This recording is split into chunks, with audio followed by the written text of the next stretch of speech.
ప్రియులరా, యవనస్తుల ప్రత్యేక సదస్సు అని అన్నప్పుడు నేను చాలా ఆనందపడ్డాను. కారణం, యవ్వనస్తులే రేపటి క్రీస్తు యొక్క సైనికులు.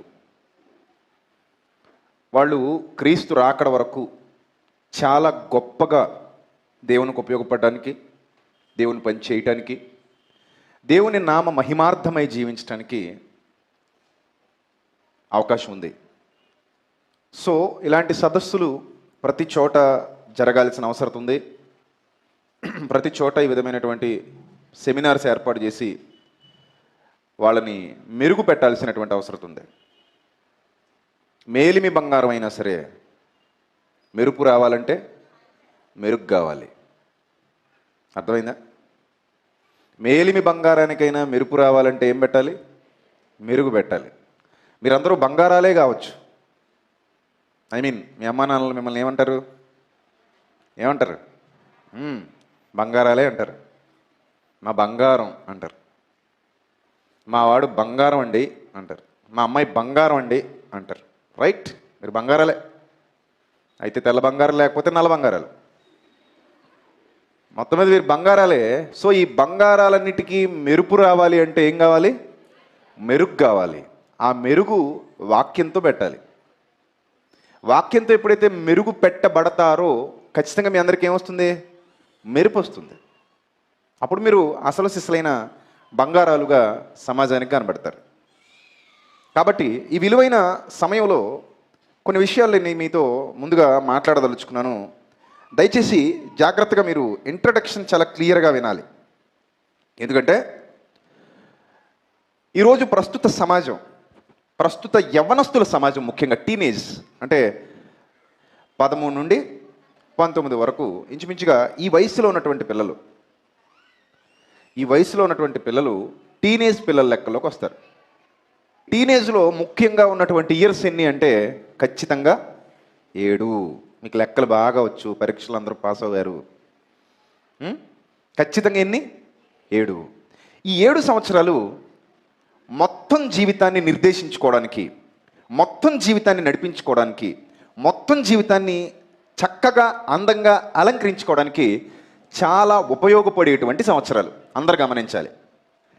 13 to 19 ఏవైతే ఉన్నాయో మంచి పునాది వేసుకోవడానికి ఉపయోగపడేటువంటి సంవత్సరాలు. ఇక్కడ మీకు మరో అద్భుతమైన విషయం చెప్పాలి. అది ఏంటంటే మొత్తం జీవితాన్ని సర్వనాశనం చేసేసుకోవడానికి పునాది వేసుకునే 7 సంవత్సరాలు కూడా ఈ 7 సంవత్సరాలే. అర్థమవుతుందా? మంచిగా ఒక మంచి జీవితాన్ని, ఒక అద్భుతమైన జీవితాన్ని, ఒక ఆనందకరమైన జీవితాన్ని, ఒక సంతోషకరమైన జీవితాన్ని నిర్మించుకోవడానికి ఉపయోగపడే సంవత్సరాలు 7 సంవత్సరాలే. అలాగే మొత్తం జీవితాన్ని కొలాప్స్ చేసేసుకోవడానికి, మొత్తం జీవితాన్ని నాశనం చేసేసుకోవడానికి ఉపయోగపడే సంవత్సరాలు కూడా 7 సంవత్సరాలే.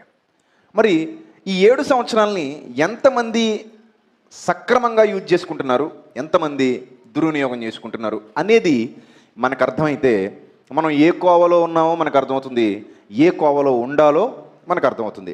13 to 19 ఏజ్ ఉన్నవాళ్ళు దయచేసి ఒకసారి మీ చేతులు చూపించండి. ఇక్కడ 13 నుండి 19 సంవత్సరాల వయసు ఉన్నవాళ్ళు మీ చేతులు చూపించాలి. 13 నుండి 19 సంవత్సరాల వయసు ఉన్నవాళ్ళు, పైన క్రింద బయట అన్ని చోట్ల 13 ఏళ్ల నుండి 19 ఏళ్ల వయసు ఉన్న పిల్లలందరూ మీ చేతులు చూపించాలి. చూసారా, చాలామంది పిల్లలు ఉన్నారు ఇక్కడ. 13 to 19 చాలామంది పిల్లలు ఉన్నారు. అంటే మీరందరూ టీనేజ్ దశలో ఉన్నారు. హార్మోన్లలో మార్పులు వస్తుంటాయి, శరీర ఎదుగుదలలో మార్పులు వస్తుంటాయి, ఆ వయసులో ఆలోచనల్లో మార్పులు వస్తుంటాయి. చాలా చాలా మార్పులకు మానసికంగా శారీరకంగా కూడా గురయ్యేటువంటి దశే ఈ దశ. అటు శారీరకంగానూ కొన్ని మార్పులు మీలో సంతరించుకుంటాయి, ఇటు మానసికంగానూ కూడా కొన్ని మార్పులు మీలో సంతరించుకుంటాయి. ఈ టైంలో మీరు పెద్దవాళ్ళు కాదు, అలా అని చిన్నవాళ్ళు కాదు. తూకం సమానంగా ఉంటుందన్నమాట. ఇట అట ఎటందాం అనే డౌటు అందరికీ వచ్చే విధంగా ఉంటుంది. ఇటు వీళ్ళని పెద్దవాళ్ళు అందామంటే ఇంకా వీళ్ళు సరిగా ఎదగలేదు, అలా అని వీళ్ళు చిన్నవాళ్ళు అందామంటే అలా అనే అవకాశాన్ని వీళ్ళు మాకు ఇవ్వట్లేదు. సో వీళ్ళు పెద్దవాళ్ళు కాదు, అలా అని చిన్నవాళ్ళు కాదు, అలా అని పట్టించుకోకుండా వదిలేసే వాళ్ళు అంతకంటే కాదు. చాలా ఇంపార్టెంట్గా కాన్సన్ట్రేషన్ చేయవలసినటువంటి దశ ఈ దశ. ప్రియులారా, మీరు జాగ్రత్తగా ఆలోచిస్తే ఈరోజు సమాజంలో చెడిపోతూ అంటే ఈ దశను పాడు చేసుకుంటూ మొత్తం జీవితానికి ఈ 19 తర్వాత నుంచి 20, 21, 22, 30 వరకు ఉన్నటువంటి ఈ దశ అంతటిని కూడా యవ్వన దశనే అంటారు. కానీ పునాది 13 నుండి 19 లోపు బలంగా పడుతుంది చూశారు. ఆ బలంగా పడిన ఆ పునాదే తర్వాత జీవితం మీద చాలా ప్రభావాన్ని చూపిస్తుంది, చాలా ప్రభావం చూపిస్తుంది. అదంత ఈజీ కాదు. సో ఇప్పుడు మీరు జాగ్రత్తగా ఆలోచిస్తే ముఖ్యంగా ఈ దశలో యవన కాలంలో ఉన్నటువంటి పిల్లలు ఈరోజు సమాజంలో ఈ ఎక్కువ భయంకరమైన రోగం ఏది అంటే ఎయిడ్స్ అంటారు, లేకపోతే క్యాన్సర్ అంటారు, అంతే కదా. ఎయిడ్స్ లేదా క్యాన్సర్.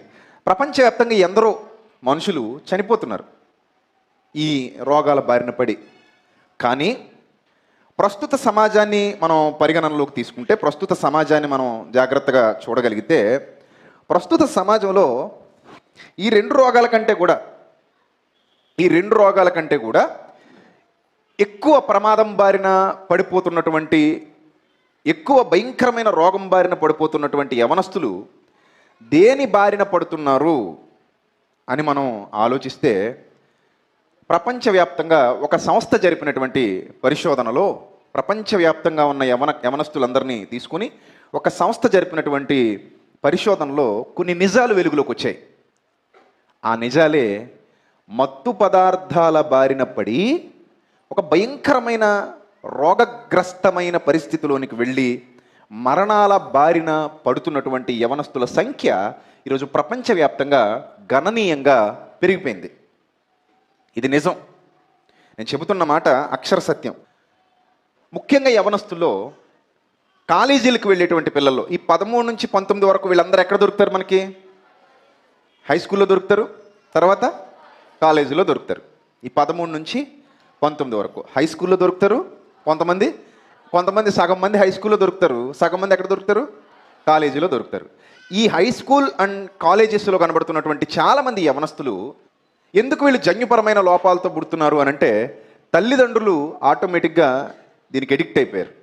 అందులో ఇంజక్షన్లు చేసుకునేవాళ్ళు, రకరకాలైన మత్తు పదార్థాలని సేవించేవాళ్ళు, మత్తు పానీయాలని సేవించేవాళ్ళు. ఈ వయస్సులో వీళ్ళకి సరైన దిశానిర్దేశం కానీ, సరైన ఆలోచన చెప్పేవాళ్ళు కానీ లేకపోవటం వల్ల, వాళ్ళ ఆలోచనల్ని క్రమబద్ధీకరించుకోవడం చేతకాకపోవడం వల్ల వీళ్ళు చేజేతులారా తమ జీవితాన్ని పాడు చేసుకుంటున్నారు. ప్రియులారా, అదే చెప్పారు ఆ డ్రగ్ అండ్ డిపెండెన్స్ అనే సంస్థ వాళ్ళు. ఇదే చెబుతున్నారు.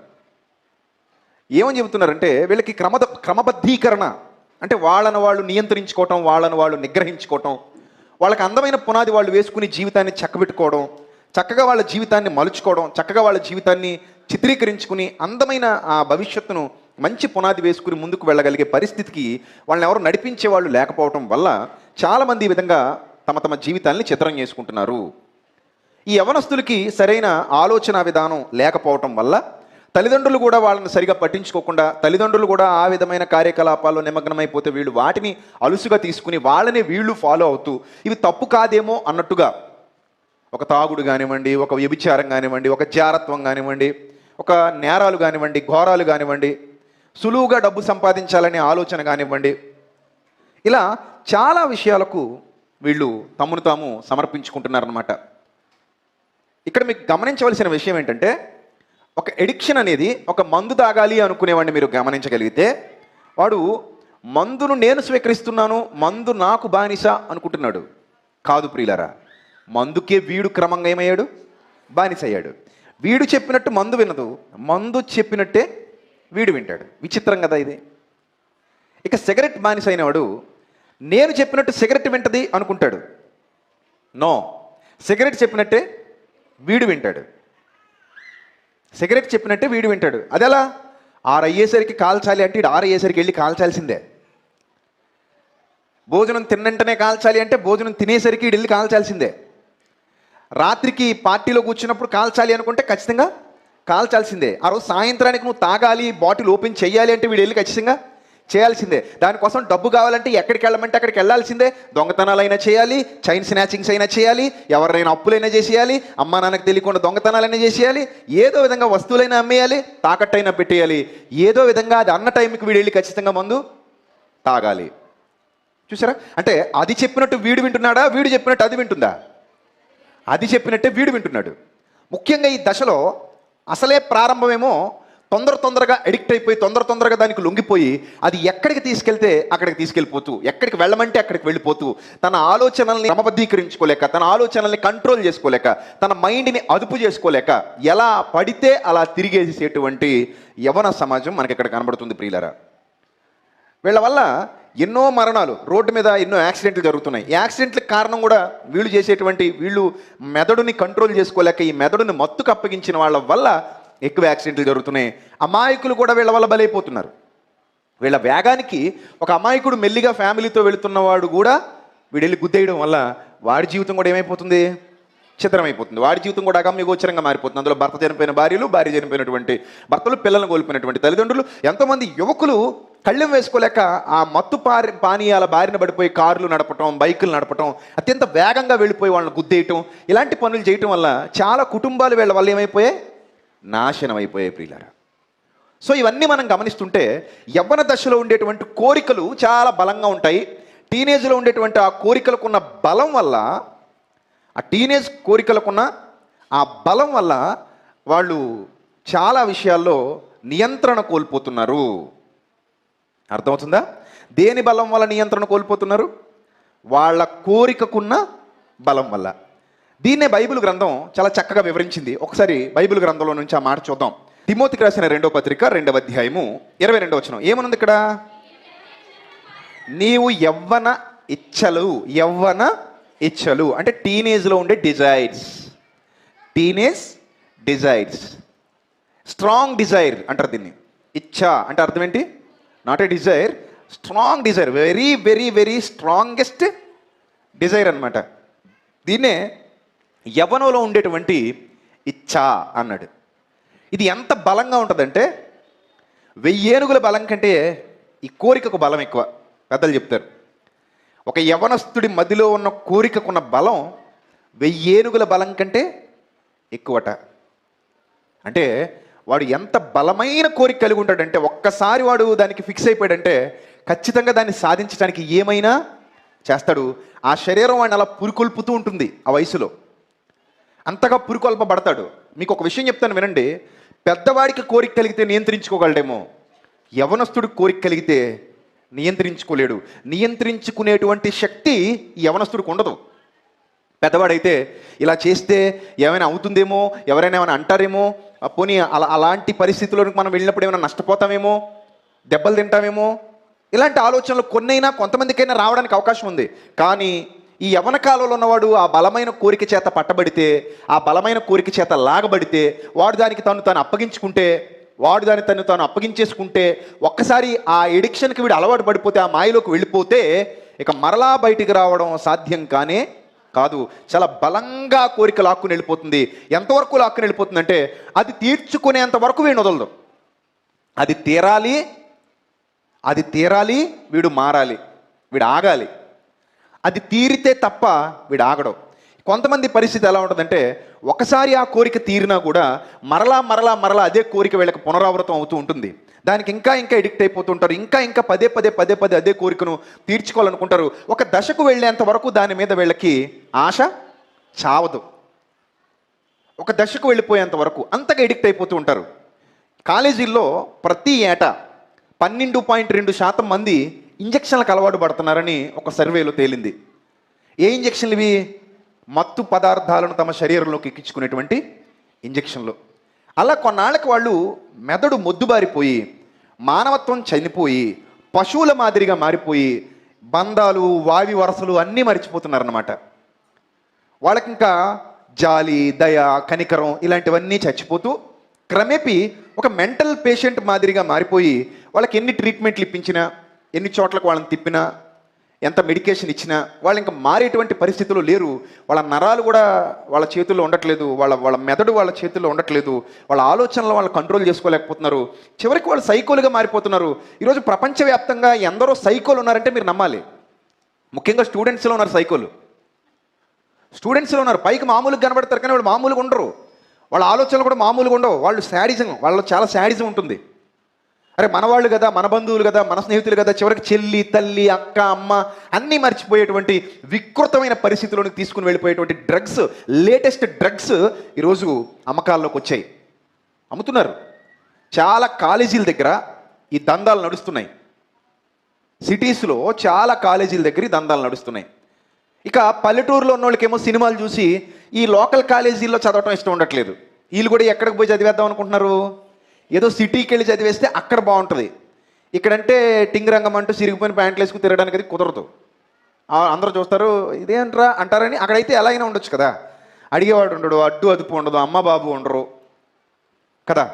సో అక్కడికి వెళ్ళిపోతే బాగుంటుంది, ఆ లైఫ్ బాగుంటుంది, ఆ లైఫ్ ఎంజాయ్ చేయడానికి బాగుంటుంది అనుకునే వాళ్ళు కూడా చాలామంది ఆ కోవకు వెళ్ళిపోతూ ఉన్నారు.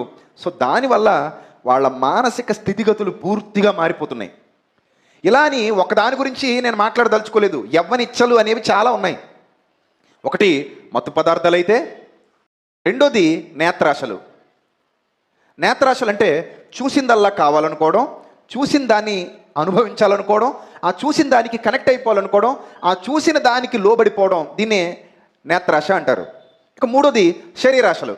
శరీరంలో అప్పుడప్పుడే పుట్టేటువంటి ఆ కోరికలు, యవ్వన ప్రాయంలో పుట్టేటువంటి కోరికలు, లేదా కామవాంఛలు, లేదా సెక్సువల్ డిజైర్స్ అంటారు.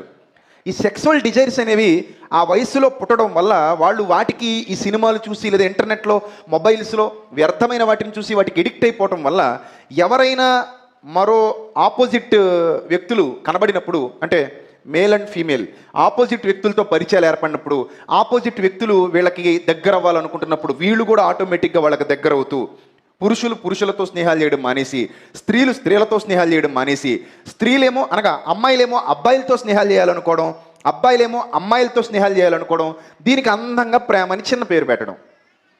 చిన్న పేరు, అందమైన పేరు పెట్టారు. ఏమని పెట్టారు? ప్రేమ. ప్రేమ అనే పేరు పెట్టారు. ఇదే ప్రేమ, ఇదే ప్రేమ అనే పేరు అమ్మా నాన్నల దగ్గర ఉంటుంది, ఇదే ప్రేమ అనే పేరు అక్క చెల్లెల దగ్గర ఉంటుంది, అన్న తమ్ముళ్ళ దగ్గర ఉంటుంది, భార్య భర్తల మధ్య ఉంటుంది, చాలా చోట్ల ఉంటుంది ఈ పేరు. కానీ పర్టికులర్గా అక్కడెక్కడ కనబడదు. సమాజం కూడా అక్కడెక్కడ ఉన్న దాన్ని చూపించదు. అది ఏమైనా చూపించినా హిట్ అయి చావదు. కానీ ఇదే పేరు ఎక్కడ చూపిస్తే హిట్ అయిపోద్ది? ఒక అమ్మాయి అబ్బాయి మధ్య చూపిస్తే హిట్ అయిపోద్ది. సో ఇక్కడే చూపించడానికి అందరూ ఇష్టపడతారు. సో దీన్నే ప్రేమగా సమాజానికి చూపించేసరికి నిజంగా మీలో చాలామంది కూడా ఇదే ప్రేమ అనుకుంటున్నారు కదా. నిజం అనుకుంటారు. మీరు ఇప్పుడు పైకి చెప్పరు, అమ్మో మమ్మల్ని దొరికించేసేలా ఉన్నాడు ఈడు అనుకుంటారు ఇప్పుడు నేను చెప్తే. సో మీరు కూడా ఇదే ప్రేమ అని అనుకుంటారు. కొన్నాళ్ళ పాటు మీకు ఇది నడుస్తుంది, ఇదే ప్రేమ అనుకుంటారు ప్రస్తుతానికి. ఎందుకంటే opposite male and female, opposite sex ఇది. సో వాళ్ళకి వీళ్ళు, వీళ్ళకి వాళ్ళు ఒకరికొకరు ఎదురయ్యేసరికి వాళ్ళని చూసుకునేసరికి ఈ స్త్రీలతో లేదా అమ్మాయిలతో స్నేహం చేయడం మానేస్తారు వీళ్ళు, అబ్బాయిలతో వాళ్ళు స్నేహం చేయడం మానేస్తారు. కానీ 12-11 ఏళ్ళు వచ్చేంత వరకు వీళ్ళు అబ్బాయిలతో స్నేహం చేయరు, అమ్మాయిలతో స్నేహం చేయరు. విచిత్రం ఏంటో చూడండి. 10వ ఏట వరకు అబ్బాయితోనే స్నేహం చేస్తాడు, అమ్మాయితోనే స్నేహం చేస్తాడు ఇష్టపూర్వకంగా. కానీ అక్కడి నుంచి వీళ్ళ స్నేహాలు మారిపోతాయి, వీళ్ళ ఆలోచనలు మారిపోతాయి, వీళ్ళ తీరుతెన్నులు మారిపోతాయి. ఎందుకు మారిపోతున్నాయి అంటే అది కూడా ఒక ఇచ్ఛ, అదొక బలమైన కోరిక. ఈ ప్రభావం ఎక్కడి నుంచి పడింది అని అంటే మన చుట్టూ అలాంటి వాతావరణమే ఉంది. ఎన్నో ఆ ప్రేమకు సంబంధించినటువంటి సినిమాలు మనం చాలా చిన్నప్పటి నుంచి టీవీలలో కానివ్వండి, లేకపోతే ఇప్పుడు లేటెస్ట్గా మొబైల్స్లో కానివ్వండి, లేకపోతే థియేటర్లకు వెళ్ళి కానివ్వండి, అలాంటి సినిమాలు 2 గంటలన్నర పాటు ఆ థియేటర్లో ఆ సౌండ్కి, ఆ వాతావరణానికి మనల్ని మనం అప్పగించుకుని కూర్చుంటాం కదా. అప్పుడు ఆ ముద్రంతా మన శరీరం మీద, మన మెదడు మీద పడిపోద్ది, మన మెదడు మీద పడిపోద్ది. అది పడిపోవటం వల్ల అదే జీవితం, అలాంటి జీవితమే నిజం, అలాంటి జీవితమే నాకు కావాలి, సో ఈ జీవితమే బాగుంది, ఈ 2 గంటలన్నర నాకు ఏదైతే బొమ్మ చూపించాడో, అక్కడ ఏదైతే అందమైన మ్యూజిక్ ఉందో, అక్కడ ఏదైతే మెలోడియస్ సాంగ్స్ ఉన్నాయో అవి నేను హమ్ చేస్తూ ఉంటాను, నా మొబైల్లో రింగ్ టోన్స్గా పెట్టుకుంటాను, లేకపోతే నా చెవుల్లో ఇయర్ ఫోన్స్ పెట్టుకుని వాటినే ఎక్కువ వింటూ ఉంటాను. సో అవి నా మెదడు మీద చాలా ప్రభావం చూపిస్తాయి. ఒకటి గుర్తుపెట్టుకోండి, మన మెదడులోనికి ఏది మనం ఎక్కిస్తామో అదే మన ప్రవర్తనలోనికి వస్తుంది. మన మెదడులోనికి ఏది మనం ఎక్కిస్తామో అదే మన ప్రవర్తనలోనికి వస్తుంది. ముఖ్యంగా యవనస్తులందరూ కూడా ఇలాంటి వాటికి లోబడిపోతూ ఈరోజు సమాజంలో మనకు కనబడుతున్నారు. నేను చెబుతున్నవన్నీ నిజాలు. ఇవి నేను మాట్లాడుతున్నప్పుడు మీలో కొంతమంది మీకు కనిపించవచ్చు అద్దంలో కనబడినట్టు, దానికి నేనేం చేయలేను. నా గురించే ఇక్కడ మాట్లాడుతున్నట్టుంది ఏంటి అని మీకు అనిపించవచ్చు, చిన్నగా ఆ ఫీలింగ్ కలగొచ్చు, మీకు కలిగితే కలగొచ్చు. ఎందుకంటే సాధారణంగా ఇక్కడ చాలామంది యవనస్తులు ఉన్నారు, వాళ్ళకి అలాంటి ఫీలింగ్స్ ఉంటాయి. సో ఇప్పటికే మీలో ప్రేమలో ఉన్న వాళ్ళు కూడా ఉంటే ఉండొచ్చు. ఇక్కడ ఉన్నారు ఎవరైనా? చేతులు ఎత్తరుగానే ఉంటారు. 13 ఏళ్లకు ప్రేమలు, 12 ఏళ్లకు ప్రేమలు. ఇంకా దౌర్భాగ్యం ఏంటంటే ఈ మధ్య చర్చిల్లో కూడా 12-13 ఏళ్ల ప్రేమికులు, 14-15 ఏళ్ల ప్రేమికులు. అది మనం నవ్వుకోవాల్సిన విషయం కాదు, ఆలోచించాల్సిన విషయం. ఎందుకు ఇలా అయిపోతున్నారు పిల్లలు? పోలియో కాలు వచ్చేసింది, సడన్గా కాలు బాగున్నోడికి పోలియో కాలు వచ్చేసింది అంటే నవ్వుకుంటామా, ఆలోచిస్తామా? ఆలోచిస్తాం. అప్పటి వరకు బలంగా అందంగా ఉన్నోళ్ళు సన్నబడిపోతూ ఎండిపోతున్నారంటే నవ్వుతామా, ఆలోచిస్తామా? ఆలోచిస్తాం. అప్పటి వరకు ఆరోగ్యంగా ఉన్నవాళ్ళు మంచం పట్టేస్తున్నారంటే ఏం చేస్తాం కదా? మరి ఇప్పుడు ఎందుకు ఆలోచించాం? ఇప్పుడు కూడా ఆలోచించాలి. ఏం జరుగుతుంది అసలు? ఎందుకు ఇలా అయిపోతున్నారు వీళ్ళు? మొన్నటి వరకు బాగానే ఉన్న ఈ పిల్లల్లో ఈ మార్పు ఎందుకు వచ్చింది? వీళ్ళ ఆలోచనలు ఎందుకు ఇలా మారుతున్నాయి? వాట్సాప్లో సందేశాలు మారిపోయాయి, ప్రొఫైల్ పిక్చర్లు మారిపోయాయి, ఫేస్బుక్ ప్రొఫైల్ పిక్చర్లు మారిపోయాయి, యూట్యూబ్లో వీళ్ళు చూసే వీడియోలు మారిపోయాయి, ఇంటర్నెట్లో వీళ్ళు దేనికోసం సెర్చ్ చేస్తున్నారో ఆ సెర్చ్ ఇంజన్లు మారిపోయాయి. ఇవన్నీ మారిపోయాయి. సడన్గా ఈ మార్పు ఏంటబ్బా, ఇంతకు ముందు లేదే, ఇప్పుడు ఎందుకు వచ్చింది? వీళ్ళ ఆలోచనలో ఈ వేడేంటి, ఈ స్పర్శ కోసం తహతహలేంటి, వాళ్ళని ముట్టుకుంటే చాలు అనే ఆలోచనలు ఎందుకు వస్తున్నాయి, ముద్దు పెట్టుకుంటే చాలు అనే ఆలోచనలు ఎందుకు వస్తున్నాయి, కౌగులించుకోవాలనే ఆలోచనలు ఎందుకు వస్తున్నాయి? ఈ యవ్వన దశలో పుట్టినటువంటి ఒక భయంకరమైన ఇచ్చ, ఓపెన్గా మాట్లాడుకుంటే ఒక భయంకరమైన ఇచ్చ వాళ్ళలో ప్రారంభమైంది. దీని డిజైర్, స్ట్రాంగ్ డిజైర్. అది ఎప్పుడైతే ప్రారంభమైందో ఆటోమేటిక్గా వీళ్ళ తాడేసి లాక్కెళ్ళిపోయినట్టు లాక్కెళ్ళిపోతుంది. వీళ్ళు ఎప్పుడైతే దానికి అప్పగించుకుంటున్నారో ఆటోమేటిక్గా ఇది వీళ్ళని ఏం చేస్తుంది, లాక్కుని వెళ్ళిపోతుంది. అక్కడ నుంచి ఒక ప్రేమ కాదు ప్రేమలు, ఒక అకౌంట్ కాదు అకౌంట్లు, ఒక వ్యక్తి కాదు వ్యక్తులు, ఒక అమ్మాయి కాదు అమ్మాయిలు, ఒక అబ్బాయి కాదు అబ్బాయిలు. సో ఇలా సంఖ్య పెరిగిపోతూ వచ్చింది. కొన్నాళ్ళకి ఇది డేటింగ్గా మారింది. ఇప్పుడు దీన్ని పెద్ద ఎవరు పట్టించుకోవట్లేదు కూడా. మనం అంటే పల్లె ప్రాంతాల్లో మాట్లాడితే అవ్వ అంటారు, కానీ సిటీలో మాట్లాడారు అనుకో ఎల్లవయ్య అంటారు. అంటే ఆ మాత్రం ఇప్పుడు పల్లె ప్రాంతాలు కూడా పెద్ద పట్టించుకోవట్లేదు. ఇప్పుడు పల్లెల్లో కూడా లైట్ తీసుకుంటున్నారు. కామన్ కదండి, ఇవన్నీ కామన్. చివరికి ఏ మాట వచ్చింది పైకి? కామన్ అండి, ఇవన్నీ కామన్గా జరిగే విషయాలు. వీటి గురించి మనం మాట్లాడుకోవాల్సిన అవసరం లేదు, రైట్? కానీ వాళ్ళ బంగారు భవిష్యత్తు మెరుగు లేనిదిగా మారిపోతుంది. మన బంగారాలు కిలం పట్టిపోతున్నాయి, అది బాధ. మన బంగారాలు మెరవట్లేదు, అది బాధ. మన బంగారాలు విజయాలు సాధించట్లేదు, అది బాధ. మన బంగారాలు స్పిరిచువల్గా డెవలప్ అవ్వట్లేదు, అది బాధ. మన బంగారాలు సృష్టికర్తకు అనుకూలంగా ఉండట్లేదు, అది బాధ. మన బంగారాలు మోసపోతున్నాయి, అది బాధ.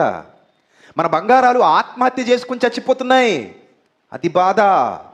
మన బంగారాలు ఉద్యోగాలు లేక విలవెల్లాడిపోతున్నాయి, అది బాధ. మన బంగారాలు జైళ్ళ పాలైపోతున్నాయి, అది బాధ. మన బంగారాలు హంతకులుగా మారిపోతున్నారు, అది బాధ. మన బంగారాలే మోసగాళ్ళుగా మోసగత్తెలుగా మారిపోతున్నారు, అది బాధ. ఇన్ని బాధలు మనం ఈరోజు ఎదుర్కొంటున్నామంటే కారణం ఏంటో తెలుసా? వాళ్ళు వేసుకున్న ఒక తప్పు పునాది. దట్ ఈస్ కాల్డ్ యవ్వనేచ్ఛ. అర్థమవుతుందా? వాళ్ళు వేసుకున్న ఒక తప్పుడు పునాది అది. ఆ తప్పు పునాది పేరే యౌవన ఇచ్ఛ. అది ఎంత బలంగా మనిషిని లాగుతుందంటే, ఎంత గట్టిగా వయసులో పట్టుకుంటుందంటే, అనకొండ కంటే కొండ చిలవ కంటే దానికి పట్టెక్కువ. ఒక్కసారి దానికి దొరికారా లాగుతూ లాగుతూ లాగుతూ మింగేసేంత వరకు వదలదు సుమా, వదలదు. ఈరోజు ఆ మాయలో పడిపోయిన వాళ్ళు ఎందరో ఉన్నారండి, ఎందరో ఉన్నారు. వాళ్ళు ఏమైపోతారో తెలీదు, నమ్మి మోసపోతారు. ఈ వయసులో ఉన్న నమ్మకం, తల్లిదండ్రుల మీద కూడా లేని నమ్మకం, ఎవడో ముక్కు మొహం లేని వాడి మీద కలిగేటువంటి ఇచ్చ, కలిగించేటువంటి ఇచ్చ. అవసరమైతే ఇంట్లో ఉన్నవన్నీ తీసుకెళ్ళి వాడి చేతులు పెట్టి, చివరికి తన శరీరాన్ని కూడా అవసరమైతే వాడి చేతికి అర్పించేసి వాడు ఏం చేసినా పర్లేదు అనుకునేటువంటి ఘోరమైన ఇచ్చ. ఇవి ఎక్కడి నుంచి వస్తున్నాయి? వాళ్ళ శరీరంలో పుట్టినటువంటి ఇచ్చ, యవ్వన ఇచ్చ. ఆలోచించండి ఒక్కసారి. నేను మిమ్మల్ని మభ్యపెట్టే మాటలు చెప్పట్లేదు సుమా. మీకు అవసరం లేని మాటలు చెప్పట్లేదు సుమా. మీ ఫ్యూచర్, విలువైన మీ భవిష్యత్తు, బంగారం అని మనం పిలుచుకునేటువంటి ఆ భవిష్యత్తు మెరుగులేనిదిగా, కిలం పట్టేసిందిగా, నల్లగా, అసహ్యంగా మారిపోయేదిగా మన కళ్ళ ముందు కనబడట్లేదా? ఎంతమంది జీవితాలు ఈరోజు నాశనం అయిపోలేదు మీరు చెప్పండి? ఎంతమంది యవ్వన దశలో చచ్చిపోలేదు చెప్పండి? ఎన్ని కుటుంబాలు నిద్రలేని రాత్రులు గడపట్లేదు చెప్పండి? ఎంతమంది అమ్మాయిలు తమ జీవితాన్ని పాడు చేసుకోలేదు చెప్పండి? ఎంతమంది అబ్బాయిలు తమ భవిష్యత్తును అంధకారమయం చేసుకోలేదు చెప్పండి? దీని అంతటికి కారణం ఏంటి అనంటే వాళ్ళు తీసుకున్న ఒక wrong decision. It's a big mistake, it's a big blunder in your life.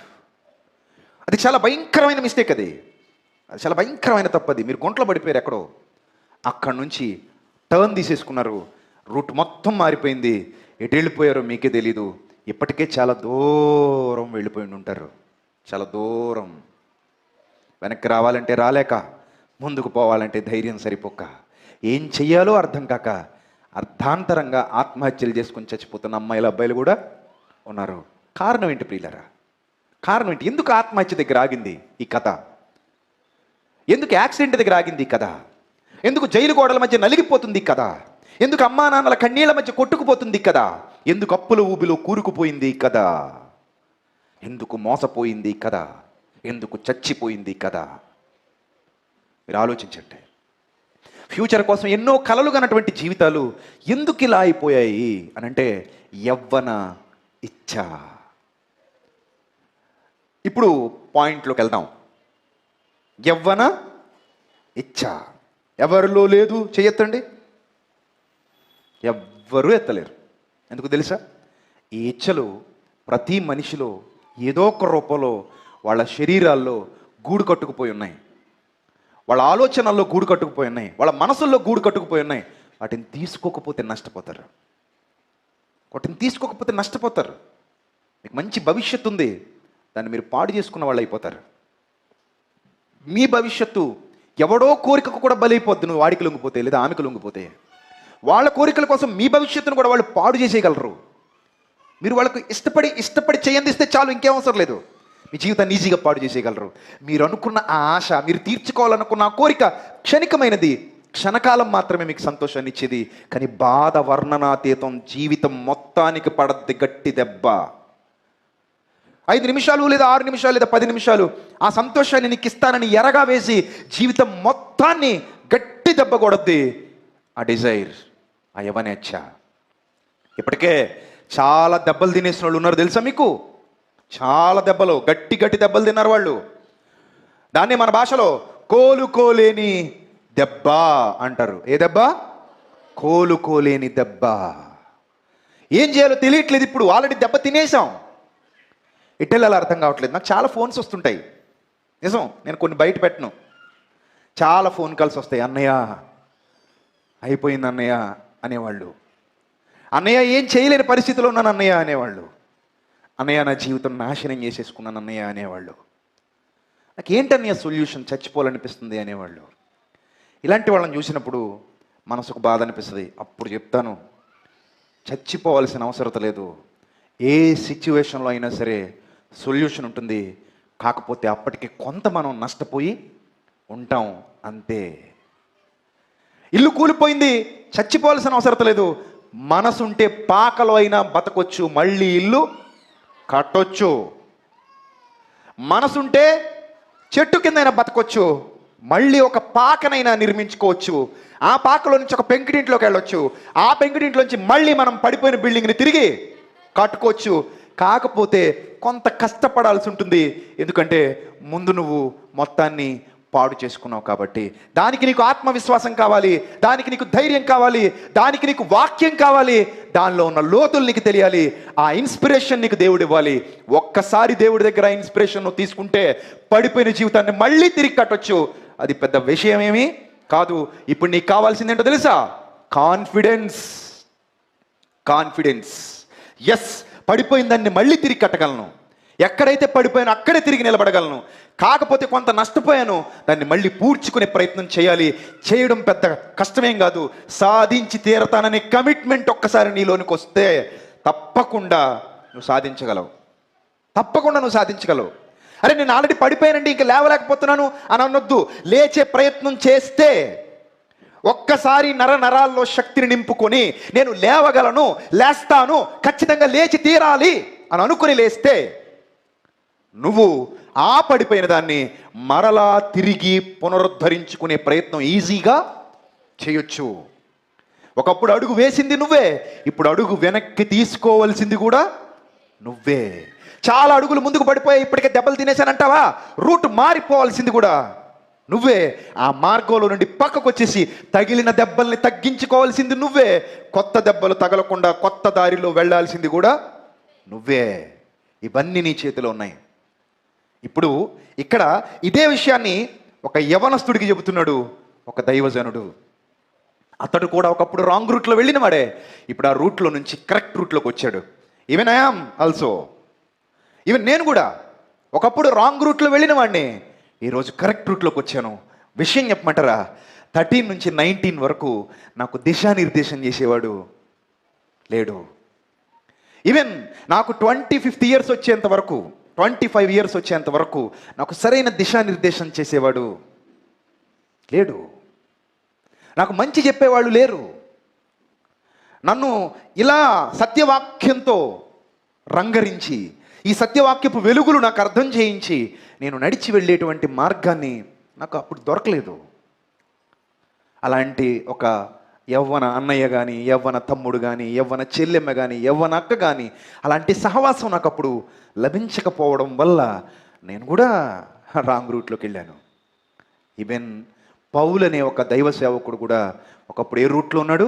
Wrong రూట్లో ఉన్నాడు. మళ్ళీ చెప్తున్నాను, మీరు రాంగ్ రూట్లోకి వెళ్ళడం అయిపోయింది, ఇంకా జీవితం చచ్చిపోవాలనే నిర్ణయం, ఇట్స్ నాట్ రైట్.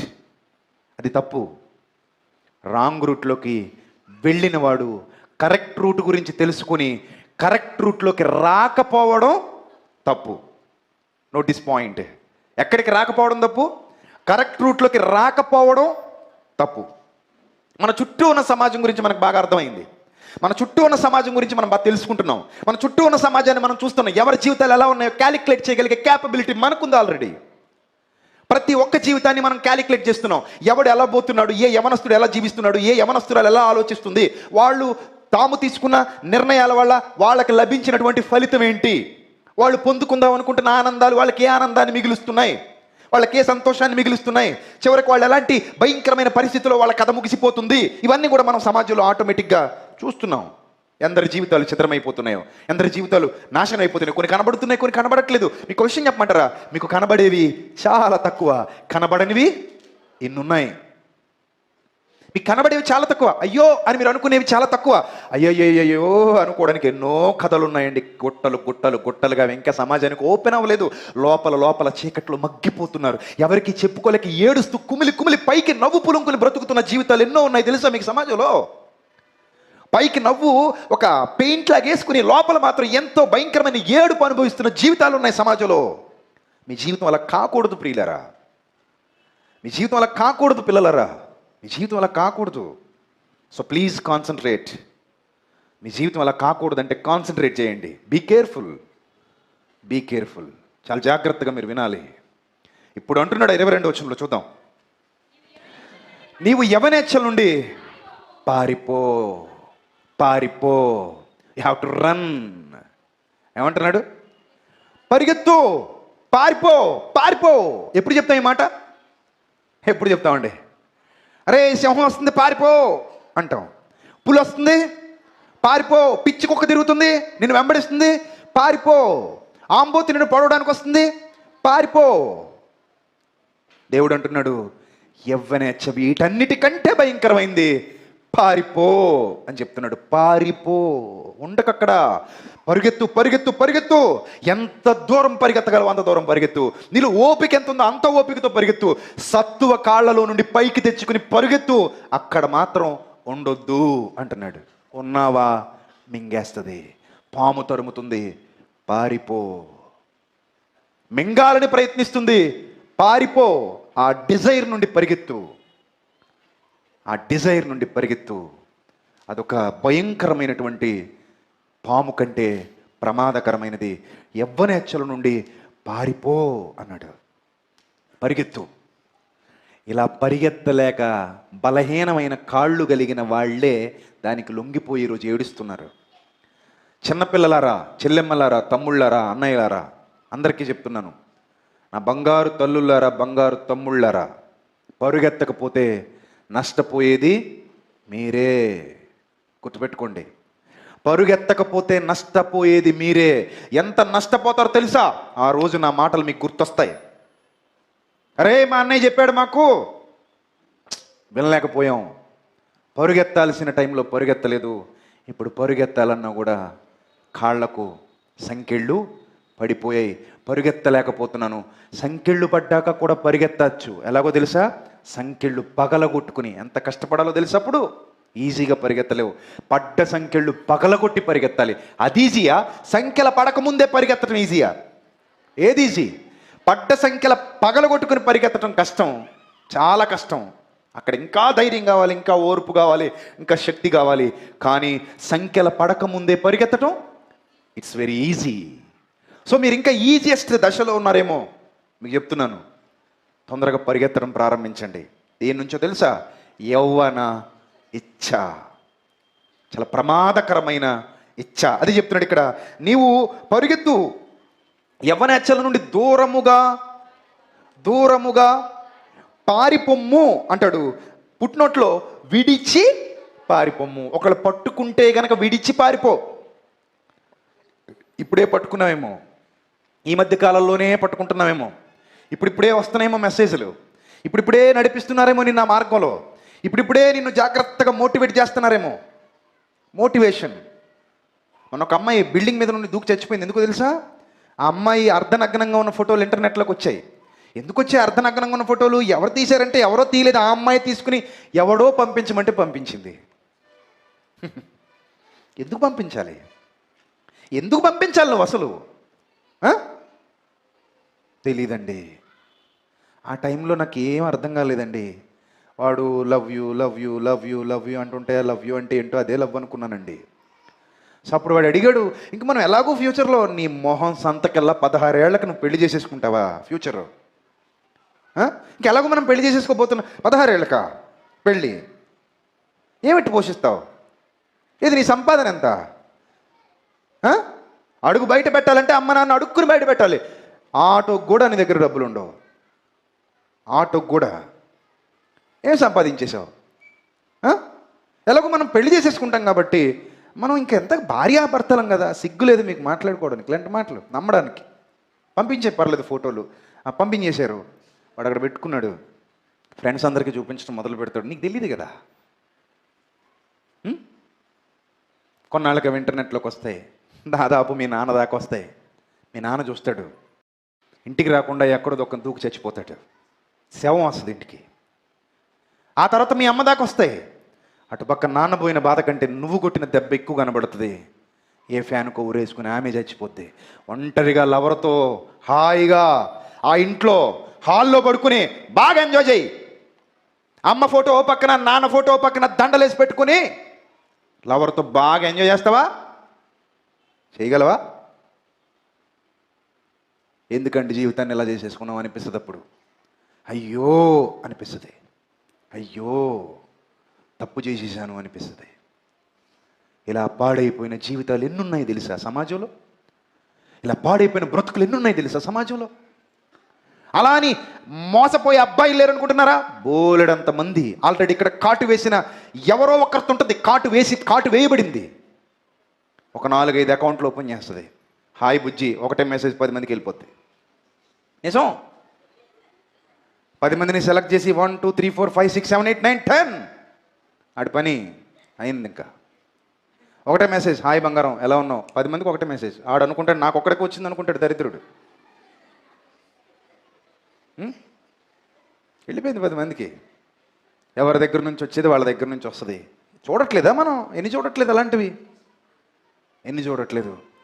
అమ్మా నాన్నలు కలలు కానీ కాలేజీకి పంపి, నాన్న నువ్వు బాగా చదువుకోవాలరా, చిన్నప్పటి నుంచి అరిగిపోయానురా, కాళ్ళన్నీ నలిగిపోయారా, అమ్మ కూడా అరిగిపోయిందిరా, నలిగిపోయిందిరా, మా దగ్గర ఏం లేదురా, నువ్వు బాగా చదువుకుని మంచి స్థితిలోకి వెళ్తే నీ మీదే ఆశలు పెట్టుకున్నావురా, మాకు ఒక పూట మెతుకులు పెడతావని అని అన్న తండ్రి గొంతు ఒకరోజు మోగపోద్ది.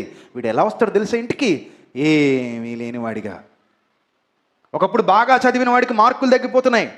ఒకప్పుడు బాగా ఉన్నతమైన స్థితిలో ఉండాలనుకున్న వాడికి ఏమీ కాకుండా అయిపోయాడు.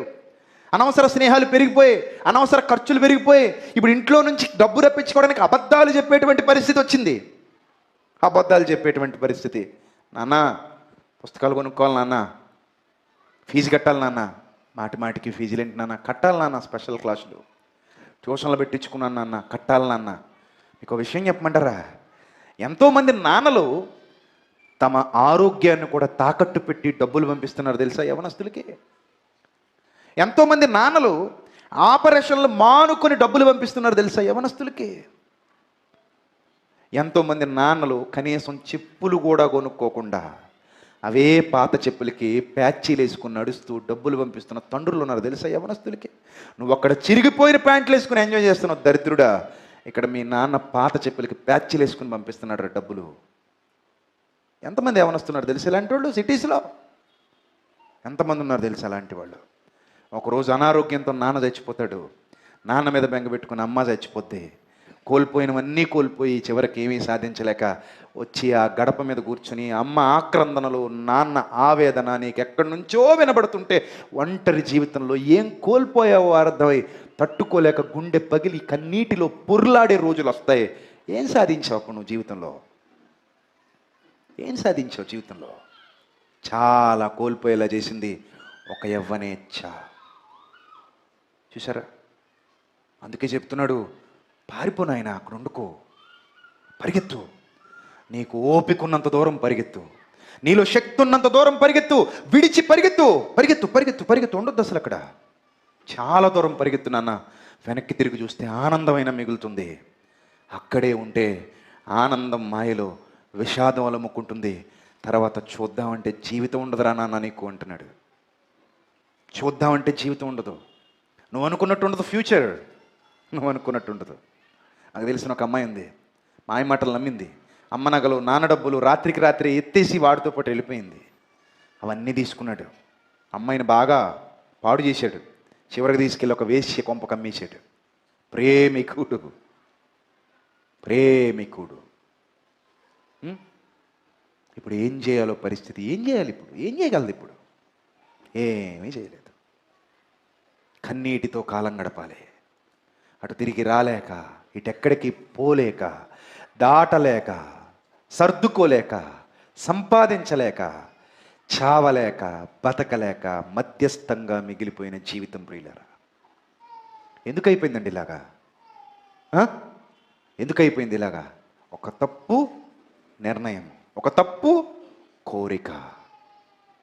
ఇప్పుడు మీకు ఒక విషయం చెప్తాను. ఇది సాధ్యమా బ్రదర్ అని మీరు అడగొచ్చు. ఎస్, సాధ్యమే.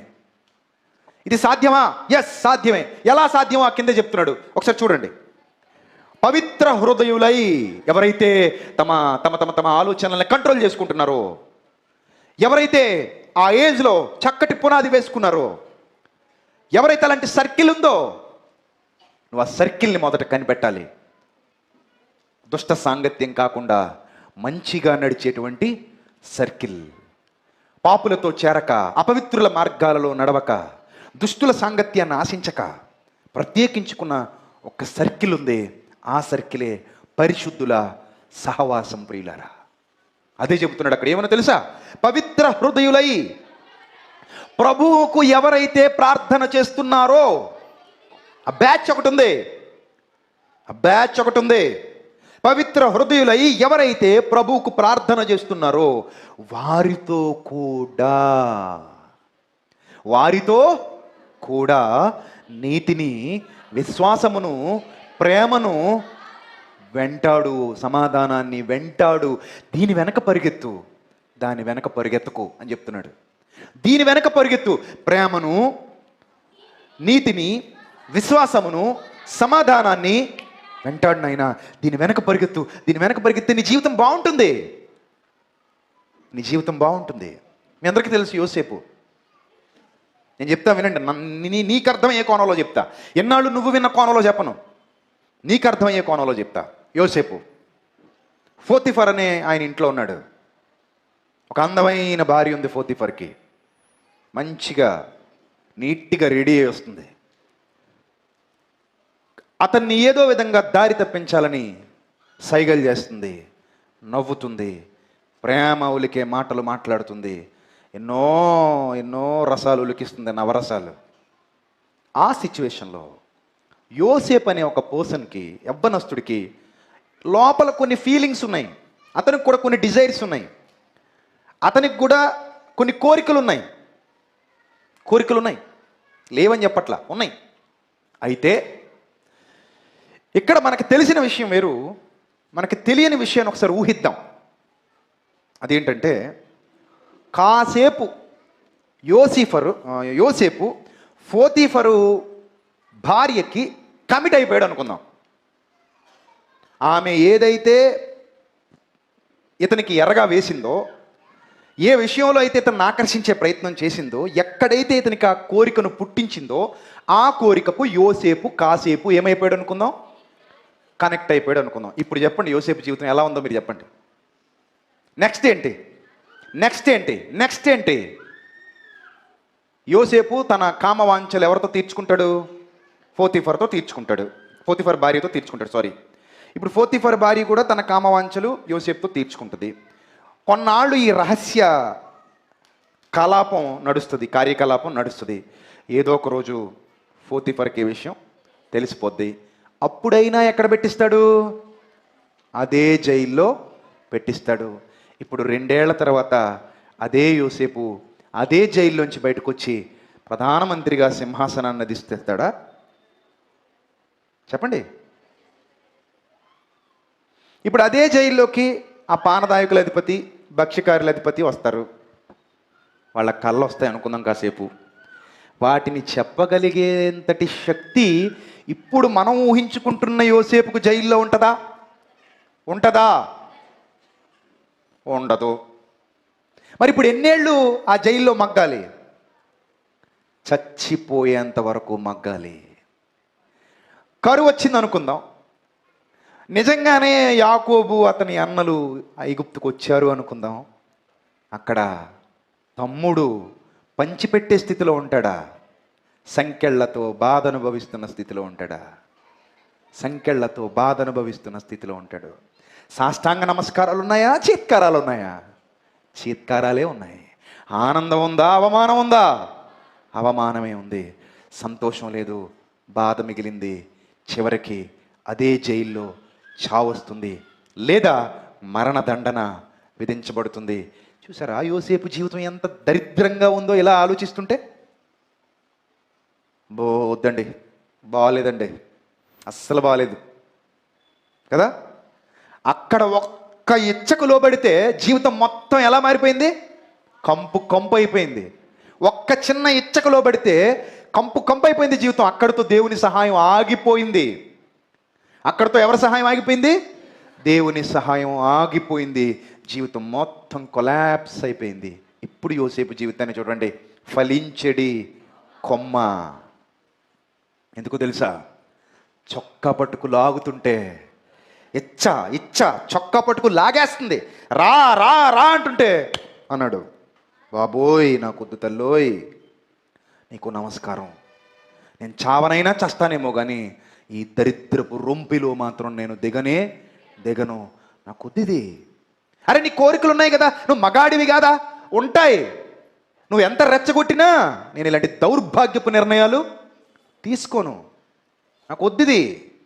నాకు ఒక రైట్ వే ఉంది. ఆ రైట్ వేలో నా కోరిక తీరే అవకాశం ఉంది. ఆ రైట్ వేలో నా బ్రతుకును మంచి మార్గంలో నడిపించుకునే అవకాశం ఉంది. నేను ఆ రైట్ వేలోకి వెళ్తాను తప్ప ఈ రాంగ్ వేలోకి మాత్రం నేను ఎప్పుడు రాను. పరుగెత్తాడు 2 ఏళ్ళు జైల్లో మంచి చేసి బాధ అనుభవించాడు. అప్పుడు నాన్న నీ మంచితనాన్ని నేను వదిలేస్తానా అని దేవుడు పైపైకి తీసుకొచ్చేసాడు. కారణం అతను తన శరీరేచ్ఛను ఏం చేశాడు? చంపేశాడు. తన శరీరేచ్ఛను విడిచి దూరంగా పారిపోయాడు. తర్వాత అతనికి మంచి వివాహం జరిగింది, మంచి భార్య దొరికింది. అది క్రమమైన మార్గం. మంచి మార్గం, మంచి భార్య దొరికింది. ఆ భార్యతో తన సంతోషాన్ని పంచుకున్నాడు, తన ఆనందాన్ని పంచుకున్నాడు. బంగారాలు లాంటి 2 పిల్లలు పుట్టారు. హాయిగా ఆనందంగా చివరి దశలో ఒక ఉన్నతమైన స్థితిలో ఉండి దేవునికి మహిమకరంగా బ్రతికి చనిపోయాడు. బాగుంది కదండి. It's a beautiful life. అతడు తన అందమైన జీవితాన్ని అందంగా అలంకరించుకున్నాడు. యవ్వనేచ్ఛ నుండి పారిపోకుండా దొరికిపోయి ఉంటే జీవితం నేను చెప్పినట్టే ఉండేదండి. చండాలంగా, అసహ్యంగా, భయంకరంగా జీవితం ముగిసిపోయేది. అందుకే బైబిల్ చదివేటప్పుడు ఇలా అయితే ఎలా ఉండేది అనే ఆలోచన కూడా రావాలి ప్రియులారా. ఒక్కోసారి మీకు ఇలా జరిగుంటే ఎలా ఉండేది అన్న ఆలోచన మీకు వస్తే అప్పుడు మీరు ఎలా ఆలోచిస్తారో తెలుసా? ఎలా చెయ్యాలో మీకు అర్థమవుతుంది, ఎలా చెయ్యకూడదో మీకు అర్థమవుతుంది. ఒక్కోసారి రైట్ వే మాత్రం చెప్పేస్తే సరిపోదు, రాంగ్ వే కూడా వివరించి చెప్తేనే రైట్ వే యొక్క గొప్పతనం అర్థమవుతుంది. ఇప్పుడు యోసేపు ఎలా ఉండకుండా ఎలా ఉండుంటే ఎలా ఉండేది అని మనం ఆలోచించాం కాబట్టి అసలు మాకు వద్దు అనిపిస్తుంది చూడండి ఆ జీవితం. అక్కడ కూడా మనం కొన్ని విశ్లేషణ చేయొచ్చు. సుఖం ఎంతవరకు ఉందంటే కొంతకాలమే ఉంది అతనికి. ఆ భయంకర కార్యం బయటపడనంత వరకు అతనికి పెట్టుబడి వస్తుంది, ఇంట్లో హ్యాపీగా ఉంటాడు, ఆమె ఇవ్వాల్సినవన్నీ ఇస్తుంది, గౌరవం ఇస్తుంది, అన్నీ ఇస్తుంది. కానీ ఎప్పుడైతే బయటపడిందో మళ్ళీ ఇదే పాత పాట పాడద్ది. ఏమన్నా తెలుసా? నన్ను బలాత్కారం చేసేపోయాడండి అంటది. దొంగది ఆల్రెడీ అదే కదా చేసింది. ఆ గుడ్డ చూపించి బట్ట చూపించి ఏమంది? నన్ను బలాత్కరించబోయాడు నువ్వు తీసుకొచ్చినోడు అని వలవలవలవలవలా ఏడ్చేసింది. ఎర్రిబాగులోడు, ఈ పోతీపర్ అనేవాడు, ఎర్రిబాగులు దద్దమ్మ గుర్తించలేకపోయాడు దాని మోసాన్ని. అమాయకుని తీసుకెళ్ళి జైల్లో వేశాడు. దేవుడు నిద్రపోడు సుమా, దేవుడు నిద్రపోడు. నువ్వు ఒక్కసారి నీ శరీరాచన విడిచి పరిగెత్తి, ప్రభువా నేను నీ పాదాల చెంతకు వస్తున్నాను, నేను నీ సహవాసంలో ఉంటాను, నీ పిల్లల సహవాసంలో ఉంటాను, ఎంత లాగినా నేను అటు వెళ్ళను ప్రభువా అని ఎప్పుడైతే నువ్వు నీ తండ్రికి అప్పగించుకుంటావో నిన్ను ఆయన విడువడు, ఎడబాయుడు. నువ్వు ఒక అందమైన జీవితాన్ని చూస్తావు, నువ్వు ఒక సంతోషకరమైన జీవితాన్ని చూస్తావు, నువ్వు ఒక ఆనందకరమైన జీవితాన్ని చూస్తావు, నువ్వు ప్రభువులో వర్ధిల్లుతావు. నిజమిది, నువ్వు ప్రభువులో వర్ధిల్లుతావు. నీ కోరికలన్నీ, నీ శరీరంలో కోరికలన్నీ ఒక సక్రమమైన మార్గంలో తీరతాయి. ఒక సంతోషకరమైన మార్గంలో నీ కుటుంబం వెళుతుంది, ఒక ఆనందకరమైన మార్గంలో నీ కుటుంబం వెళుతుంది. ఆ జీవితం నీకు కావాలా, లేక ఈ రొచ్చు బతుకు బతకడానికి ఇష్టపడతావా? యవ్వనేచ్చలకి నిన్ను అప్పగించుకుని యవ్వనేచ్చల దగ్గర నుంచి పారిపోకుండా దానికి లొంగిపోయి ఇప్పుడున్న ప్రస్తుత టెక్నాలజీని వాడుకుంటూ దానికి లొంగిపోతావా, లేక పరిగెత్తుతావా? లొంగిపోతావా? ఒకరోజు ఒకడు అన్నాడు, నాకు ఫోన్ చేసి, అన్న ఎంత కంట్రోల్ చేసుకోకున్న ఫోన్లో ఏదో ఆ వీడియోలు చూసేస్తున్నాను అన్న, అంటే ఫోన్ గోడకేసి కొట్టేయి అన్నాను. కంట్రోల్ అవ్వలేకపోతున్నానన్న, చాలాసార్లు అన్న ఫోన్ గోడకేసి కొట్టేయి, ఇమ్మీడియట్ కొట్టేస్తే ఏమైంది? కొనుక్కోవాలంటే ఇప్పుడు డబ్బులు కావాలి. కొన్నాళ్ళు ఫోన్లు పనిచేయదు, ఆ సిమ్ తీసుకో, మామూలు రూపాయి పావలా ఫోన్లో వేసుకో, అక్కడ ఇన్కమింగు అవుట్ గోయింగ్ అంతే. బతుకు కొన్నాళ్ల పాటు. ఇప్పుడు వాక్యం దగ్గరికి రా, విను, వాక్యాన్ని బాగా విను, ఎక్కువ విను, నేర్చుకో, ఒక స్థిరత్వానికి రా, అప్పుడు కొనుక్కో మళ్ళీ ఆ ఫోను. నువ్వు వెళ్ళవే అటువైపుకి. ఎందుకో తెలుసా? నీ రూటు మారిపోయింది. స్విచ్ ఆఫ్ చేసేయాలి ఒక్కోసారి, లేకపోతే ఫోన్ పొయ్యిలో పడేయాలి, ఏం ప్రమాదం లేదు. దాని తర్వాత భయంకరమైన విపత్తులు ఎదుర్కోవడం కంటే ఇప్పుడు ఈ ఫోన్ పొయ్యిలో పడేయడమే మేలు. తర్వాత యాపిల్ ఫోన్ కొనుక్కుంది కానీ కంగారు పడకు, యాపిల్ పండు తింటూ యాపిల్ ఫోన్ వాడుకుందు కానీ. మంచి జీవితాన్ని చేజేతులారా చాలామంది పాడు చేసుకుంటున్నారు. అలాని ఈ 13 to 19 7 years బలహీనమైనది ఏమీ కాదు. సాన పెడితే దీనికంటే బలమైనది ప్రపంచంలో మరోటి ఉండదు. అలా సాన పెట్టబడిన వాడే యోసేపు. అర్థమవుతుందా? అలా సాన పెట్టుకున్నవాడే యోసేపు. అందుకే ఎక్కడ అతని జీవితంలో ఫెయిల్యూర్స్ ఉండవు. ఫెయిల్యూర్స్ అంటే మరి 2 ఏళ్ళు జైల్లో ఉన్నాడు కదా, చాన్నాళ్ళు ఒంటరి బతుకు బతికాడు కదా, బానిసలా బతికాడు కదా, that is not a failure. అది ఫెయిల్యూర్ కాదు, అది ప్రిపరేషన్. అర్థమవుతుందా? అదేంటది? ప్రిపరేషన్. ప్రిపేర్ అవుతున్నాడు ఒక విజయాన్ని సాధించడానికి, కుంభస్థలాన్ని కొట్టడానికి రెడీ అవుతున్నాడు. అప్పటి వరకు కొంతవరకు 2 అడుగులు వెనక్కేశాడు. సింహం ముందుకు దూకేటప్పుడు కూడా ఎలా వేస్తుందో తెలుసా? 2 అడుగులు వెనక్కేస్తుంది. అప్పుడు వస్తుంది ఫోర్సు. నువ్వు కూడా ఒక గట్టు దాటాలంటే ఎన్ని అడుగులు వెనక్కేస్తావు? 2 అడుగులు వెనక్కేస్తావు. బౌలింగ్ చేసేటప్పుడు బాలు విసరాలంటే, వికెట్ లేచిపోవాలంటే అక్కడికక్కడ నిద్రలేసి ఇలా వేసేస్తావా? వెయ్యవు కదా. 3 కిలోమీటర్ల నుంచి పరిగెత్తుకు వస్తావు, రాసుకుని విసురుతావు కదా. ఆ ఫోర్స్ ఎక్కడి నుంచి వస్తుంది? కొంచెం వెనక్కి వెళ్ళాడు. అలా వెనక్కి వెళ్ళాడు తప్ప యోసేపు ఓడిపోలేదు. ఎప్పుడూ ఓడిపోలేదు. ఎప్పుడు ఓటమెరుగని వీరుడు ఆ యవనస్తుడు. ఎందుకు అలా విజయాన్ని సాధించగలిగాడు? ఎందుకంత సక్సెస్ఫుల్ పర్సన్గా మనకు కనబడుతున్నాడు? ఎందుకంత సక్సెస్ అయిపోయాడు? ఫలించెడి కొమ్మ. వండర్ఫుల్ వర్డ్ అండి అది, వండర్ఫుల్ వర్డ్. ఎందుకంత సక్సెస్ అయిపోయాడంటే కారణం అతనికి ఉన్నటువంటి కమిట్మెంట్. అతడు చిన్నతనం నుంచి ఏం పెట్టబడ్డాడు? సాన పెట్టబడ్డాడు. మీరు కూడా నిజంగా చెబుతున్నాను, మీరందరూ బంగారాలే సాన పెట్టబడితే. నిజంగా మీరు బంగారాలే నా ప్రియ చెల్లెమ్మలారా, నా ప్రియ తమ్ముళ్ళారా. వాక్యంతో మిమ్మల్ని మీరు సాన పెట్టుకోండి. మీరు నిజంగా బంగారాలే. ఒకానొక దినాన మీరు నా ముందుకు వచ్చి ఒక విషయం చెప్తారు, హాయ్ అన్నయ్య, నా లైఫ్ చాలా బ్యూటిఫుల్గా ఉంది అని. నేను దేవుల్లో చాలా వర్ధిల్లుతున్నాను, నా ఫ్యామిలీ బాగుంది, నేను బాధ్యత కలిగిన ఇల్లాలుగా ఉన్నాను, బాధ్యత కలిగిన వ్యక్తిగా, యజమానిగా ఉన్నాను, నేను ఒక మంచి పొజిషన్లో ఉన్నాను, ఈరోజు నేను చాలా హ్యాపీగా ఉన్నాను. ఆ రోజు నేను అలా నిర్ణయం తీసుకుని ఉండుంటే నేను చాలా నష్టపోయేవాడిని. ఇప్పుడు నేను అలా లేనన్నయ్య అని మీరే నాకు వచ్చి చెప్పేటువంటి రోజులు వస్తాయి. ఇది నిజం. కాబట్టి అందంగా అలంకరించుకోండి జీవితాన్ని. అందంగా, నీట్గా, చూడముచ్చటగా, చక్కగా. దేవుని యొక్క నీతి, దేవుని యొక్క ప్రేమ, దేవుని యందున్న విశ్వాసం, దేవునిలో ఉన్న సమాధానం, ఈ అందమైన అలంకారాలతో మీ జీవితాన్ని, మీ యవ్వన దశను అలంకరించుకోండి. బాగుంటుంది, చాలా బాగుంటుంది. చూడడానికి, మాట్లాడుకోవడానికి, అనుభవించడానికి, అన్నింటికీ అద్భుతంగా ఉండేటువంటి జీవితం అది. You have to design that. ఖచ్చితంగా డిజైన్ చేసుకోండి, ఖచ్చితంగా అలంకరించుకోండి. మీ బ్రతుకులు బాగుంటాయి, మీ జీవితాలు బాగుంటాయి. దేవుల్లో మీరు చాలా వర్ధిల్లుతారు, చాలా ఆనందంగా ఉంటారు. దేవుని అందున్న సంతోషాన్ని పరిపూర్ణంగా అనుభవించగలుగుతారు. అంతేగాని దయచేసి తప్పు నిర్ణయాలు తీసుకుని శరీరేచ్ఛకు ఎట్టి పరిస్థితుల్లోనూ లొంగిపోకండి.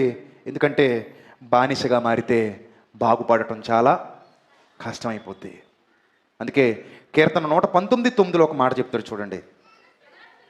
కీర్తన 119:9 చివరిగా, యవనస్తులు దేని చేత తమ నడతను శుద్ధిపరుచుకొందురు, నీ వాక్యమును బట్టి దానిని ఎలా చూసుకోవడం? జాగ్రత్తగా చూచుకొనుట చేతనే కదా. కదా కాదా? కాదా కదా కదా యా కదా.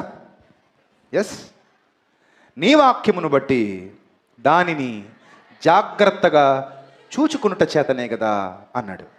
ఎస్, వాక్యం చూస్తున్నాం, జీవితాన్ని చూసుకుంటున్నాం. వాక్యంతో జీవితం అనే దీన్ని మొత్తాన్ని, ఆ వాక్యం అనే సబ్బుతో కడిగేస్తున్నాం. అప్పుడు మనలో ఉన్న ఆ కల్మషాన్ని వాక్యం కడిగేసి ఒక కడిగిన ముత్యంలాగా మంచిగా నేను తీర్చిదిద్దుతుంది. ఎంత బాగుంటుందో తెలుసా వాక్యంతో స్నానం చేస్తే? ఎంత అందంగా ఉంటుందో తెలుసా నువ్వు వాక్యంతో స్నానం చేస్తే? నేను సంతూర్తో చేస్తున్నానండి, సరిపోద్ది దానికే. నువ్వు సంతూర్తో చేస్తే మీ అమ్మాయి నిన్ను మమ్మీ అంటే అందరూ ఆశ్చర్యపోవచ్చు. కానీ నువ్వు వాక్యంతో చేస్తే మీ డాడీ ఆశ్చర్యపోతాడు నిన్ను చూసి. నేను మమ్మీ అన్నప్పుడు అందరూ ఆశ్చర్యపోవడం కంటే పరలోకంలో ఉన్న మీ డాడీ నిన్ను చూసి ఆనందపడటం ఇంపార్టెంట్ కదా. కాబట్టి వాక్యంతో స్నానం చేయండి ప్రతిరోజు. శుభ్రంగా ఉండండి, శుభ్రంగా చేయండి స్నానం అందరూ కూడా. దేంతో? వాక్యంతో. శుద్ధి చేసుకోండి, మనల్ని మనం కడుక్కుందాం వాక్యంతో. ప్రతిరోజు మనకి స్నానం అవసరం. యవనస్తులారా మీకు ఇంకా అవసరం, మీరు 3 పూటలు చేయాలి స్నానం. దేంతో? వాక్యంతో. వాక్యంతో తమ నడత శుద్ధిపరుచుకొందురు. యవ్వనులు జాగ్రత్తగా చూసుకోవాలి. బాగుంటాయి మీ జీవితాలు. ఒకవేళ ఎప్పటికే ఏమైనా రాంగ్ రూట్స్లో అడుగు పెడితే ఫోన్లు నేలకేసి కొట్టేయండి, తప్పలేదు. అర్థమవుతుందా? సిమ్ కార్డు మార్చేసుకోండి, తప్పేం లేదు.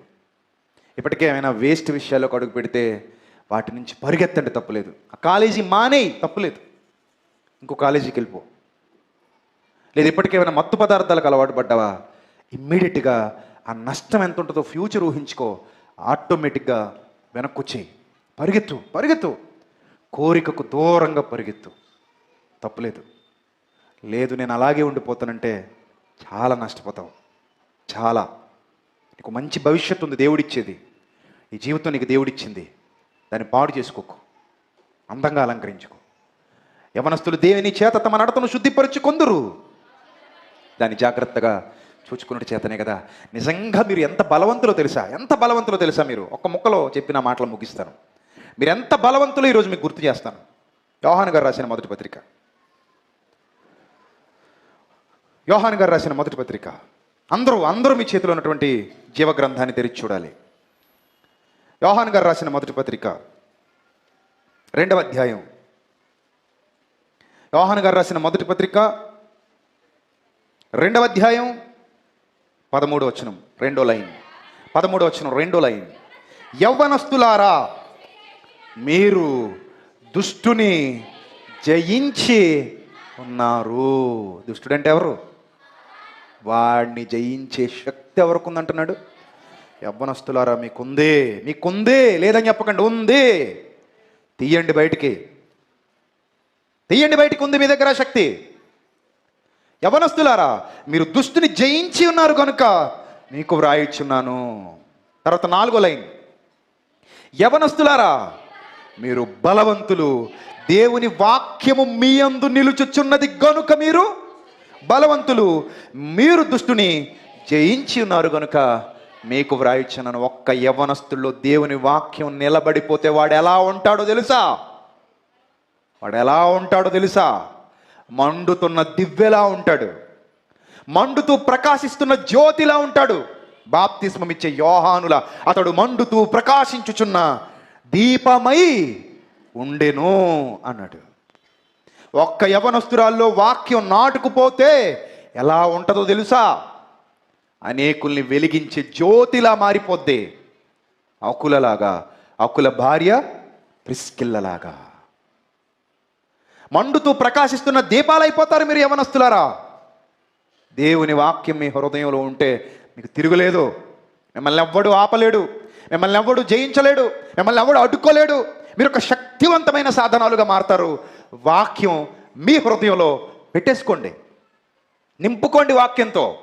ఈ సహవాసంలోనే ఉండండి, చెదిరిపోకండి, బయటికి పోకండి. ఎప్పుడు దేవుని పిల్లలతో చిట్ చాట్, దేవుని పిల్లల గ్రూప్లో ఉండండి, దేవుని పిల్లల సహవాసంలో ఉండండి. ఈ సత్యవాక్యపు పరిసరాలలో మీరు ఎప్పుడు కనబడుతూ ఉండండి. ఆ ప్రేమలో వర్ధిల్లండి, ఆ సహవాసంలో వర్ధిల్లండి, ఆ సమాధానంలో వర్ధిల్లండి, ఆ ఫ్రెండ్షిప్లో వర్ధిల్లండి. అక్కడ కూడా ఏమైనా తోడేళ్ళు అప్పుడప్పుడు కనబడితే వాక్యంతో బేరీజు వేస్తూ ఉండండి, జాగ్రత్త. ఎందుకంటే ఆ సహవాసంలో కూడా వస్తాడు వాడిని లాక్కెళ్ళిపోవడానికి. కానీ నీకు అందులో ఉన్నప్పుడు ఎవడు వెలుగు ఎవడు చీకటో ఈజీగా తెలిసిపోద్ది. జాగ్రత్తగా ఉంటావు, జాగ్రత్తగా ఉంటావు. సో అలాంటి బలవంతులుగా మీరందరూ ఉండాలని మరొకసారి మనస్ఫూర్తిగా కోరుకుంటూ, నా చెల్లెమ్మల్ని, నా తమ్ముళ్ళని అందరినీ కూడా మనస్ఫూర్తిగా దీవిస్తూ, నా యొక్క ప్రేమపూర్వకమైనటువంటి హెచ్చరికలు మీ అందరికీ తెలియజేస్తూ, ఆ ప్రభువును వేడుకుంటూ నా మాటలు ముగిస్తున్నాను.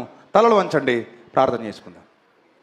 క్రీస్తునందు మమ్మల్ని అధికముగా ప్రేమించిన మా కన్న తండ్రి, ప్రియులైనటువంటి మీ పిల్లలు, నిజంగా వీళ్ళ మీద మీరు ఎన్ని ఆశలు కలిగి ఉన్నారో వాక్యం ద్వారా మేము ఎరిగి ఉన్నాం ప్రభువా.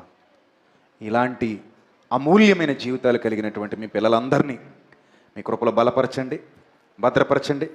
మీ కృపా బాహుళ్యం చొప్పున కనికరించండి. మీ సన్నిధి కాంతిలో, మీ సన్నిధాన వర్తనలుగా నిలువబెట్టి వర్ధిలింప చేయండి. ఎంతోమంది చెల్లెమ్మలు వాక్యం విన్నారు, ఎంతోమంది తమ్ముళ్ళు వాక్యం విన్నారు ప్రభువా. వారి మనసులో మీ మాటలు 30 60 100 ఫలించాలి. వారు వర్ధిల్లాలి, మీ కొరకు బలమైన సాధనాలుగా మారాలి ప్రభువా. మీ కుమారుడైన క్రీస్తు రాకడకు వీళ్ళందరూ సిద్ధపడిన వారుగా ఉండాలి. అదొక బలమైన సామ్రాజ్యంగా ఉండాలి. దుష్టుడి కోటలు కదిలిపోవాలి తండ్రి. వాడి యొక్క ఆలోచనలన్నీ నాశనమైపోవాలి ప్రభువా. అలాంటి ఒక బలమైన స్థితిలో మీ బిడ్డలందరూ ఉండాలని మనస్ఫూర్తిగా కోరుతున్నాను తండ్రి. ఈ ప్రార్థన మీరు వింటున్నారు. మీ పిల్లల్ని మీ చేతులకు మీ వాక్యానికి అప్పగిస్తూ తండ్రి మీ పిల్లల్ని సక్రమమైన మార్గంలో నడిపించమని వేడుకుంటూ కూడి వచ్చిన మీ బిడ్డల్ని అనేక ప్రాంతాలు, సుమారుగా 20 ప్రాంతాల నుండి, సంఘాల నుండి వచ్చారు ప్రభా. 20 సంఘాల నుండి హాజరైన ఈ యవనస్తులందరినీ, బిడ్డలందరినీ జ్ఞాపకం చేసుకోండి తండ్రి. ప్రతి ఒక్కరిని మీ కాపుదల్లో ఉంచండి. సంఘ కాపరుల్ని బలపరచండి. విశ్వాసమందు అభివృద్ధిని అనుగ్రహించండి. సంఘాలన్నీ నీరు కట్టిన తోట వలె చక్కగా మీ యందు ఫలించినట్లు సహాయం చేయమని, అలాంటి బలమైన సేవకుల్ని ఇంకా లేవనెత్తుకోమని వేడుకుంటూ క్రీస్తు నామములో ఈ ప్రార్థన మనవులు అడిగి వేడుకొనుచున్నాం మా కన్న తండ్రి. ఆమెన్.